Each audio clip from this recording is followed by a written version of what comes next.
அனைவருக்கும் வணக்கம். Daily 2 PYQ அப்படின்ற சீரீஸில் இன்றைக்கி டே 5. இன்றைக்கி 2 PYQ பார்ப்போமா? ஓகே, இன்றைக்கி 9th கொஷின் பார்ப்போம். தன்வினை வாக்கியத்தை தேர்ந்தெடுக்க அப்படின்னு சொல்கிறாங்க. தன்வினைனா தன்னா தான், வினைனா செயல், தான் செய்கிற செயல்.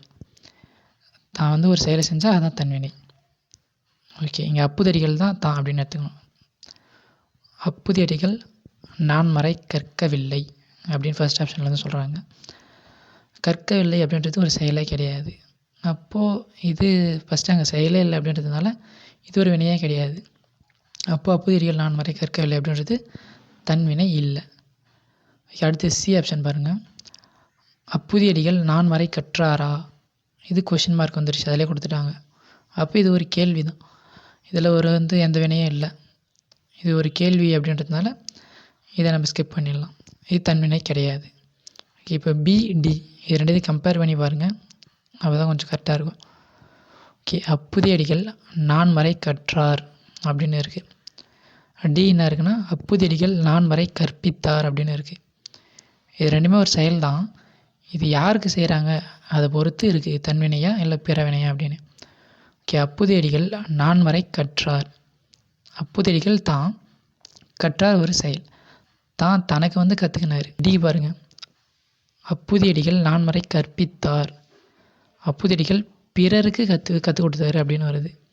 அப்போது இது பிறவினை. பிறருக்கு ஒரு வினை செஞ்சதுனால இது பிறவினை, தனக்கு ஒரு வினை செஞ்சதுனால இது தன்வினை. அப்போ ஆன்சர் பி தான். ஓகே, அடுத்து 10வது இலக்கண குறிப்பு தருக. கங்கையும் சிந்துவும் 2 கொடுத்துட்டாங்க. இது என்ன வகை அப்படின்னு கேட்குறாங்க, என்ன இலக்கணம் அப்படின்ட்டு. ஓகே, கடைசியாக பாருங்கள். இப்படி இம் வெளிப்படையாக தெரிஞ்சிருந்துச்சுன்னா ரெண்டு தட்டத்துலேயும் கங்கையும் அதில் ஒரு இம்மும், சிந்துவும் அதில் ஒரு இம்மும், இம்மையும் அதாவது அப்படின்றது வெளிப்படையாக தெரிஞ்சிருந்துச்சுன்னா அது எண்ணும்மை. இம் வெளிப்படையாக தெரிஞ்சால் அது எண்ணும்மை. அதே இப்போது கங்கை சிந்து அது மட்டும்தான் இருக்குது. இந்த அப்படின்றது மறைஞ்சு போச்சு.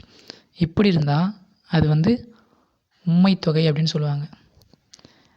அந்த மறைஞ்சிருந்தால் உம்மை தொகை, இல்லாமல் மறையாமல் கங்கையும் சிந்துவும் அப்படியே வெளிப்படையாக தெரிஞ்சு 2 இம் தெரிஞ்சால் அது எண்ணுமை. ஈஸியாக ஞாபகம் வச்சுக்கலாம்.